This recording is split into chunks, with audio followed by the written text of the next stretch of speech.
कर्मय तक सीमित रहना चाहते हो क्या? केवल कर्मय तक करना चाहते हो क्या? तो कर्म दो ही प्रकार के होते हैं, शुभ कर्म और अशुभ कर्म, और इनकी दोनों की गति बस नरक, स्वर्ग और मृत्यु लोक। तो दुर्गति से बचोगे क्या कर्म करके? सत्कर्म करना है, भगवत कर्म करना है, भगवान के अधीन होकर के कर्म करना है, श्री कृष्ण अनुकूलेन कर्म करना है, प्रतिकूल से विसर्जनम करना है, भजन करना है, परोपकार करना है, माता पिता की सेवा करनी है, पुत्र परिवार आदि का पालन करना है, और ये सब कर्म भगवान को अर्पित करके भगवत प्राप्ति करनी है। अगर भगवत प्राप्ति नहीं तो शुभ अशुभ कर्मों के पचड़े में तो पूरा संसार फंसा हुआ है। सब संसार कर्म कर रहा है, तुम ही थोड़ी कर्म कर रहे हो। बिना कर्म किए कोई एक क्षण भी नहीं रह सकता। तो सब कर्म कर रहे हैं, शुभ कर्म बन रहे हैं, अशुभ कर्म बन रहे हैं। शुभ का फल सुख मिल रहा है, अशुभ का फल दुख मिल रहा है। दुख सुख की इसी पचड़े में सब फंसे हुए हैं। तो को मानो दे इसी के लिए मिला है क्या? केवल कर्म करते हुए सुख और दुख का भोग करना।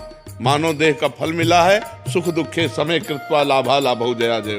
सुख दुख में समान भाव करते हुए, लाभ अलाभ में, जय पराजय में समान भाव करते हुए परमात्मा प्राप्ति करने के लिए, परमात्मा प्राप्ति करने के लिए शुभ अशुभ दोनों कर्मों का नाश करना होता है। शुभ अशुभ दुर्ग विध्वंस बल तब जयति जयति जग उच्चरे।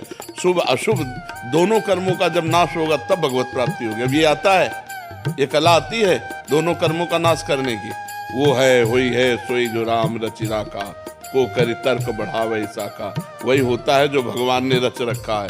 तो अब भगवान ने हमें मानव देह रच रखा है, भगवान के हम अंश हैं। अब हम भगवान का भजन करके शुभ अशुभ का नाश करके भगवत प्राप्ति करेंगे। कर्मों के क्या, कर्म तो सब जीव कर रहे हैं। कौन सा ऐसा जो कर्म विहीन हो? कुछ पाप कर्म हो रहे हैं, कुछ पुण्य कर्म हो रहे हैं, लेकिन कर्मों के ऊपर जो उठे तब तो बात बने। मनुष्य जीवन केवल कर्मों में ही फंसे रहने के लिए थोड़ी है। कर्म समर्पण करके कर्म योग करने के लिए है। कर्म योग के द्वारा भगवत प्राप्ति करो, भक्ति योग के द्वारा भगवत प्राप्ति करो, ज्ञान योग के द्वारा भगवत प्राप्ति। ये योग प्राप्त करने के लिए मानव जीवन है।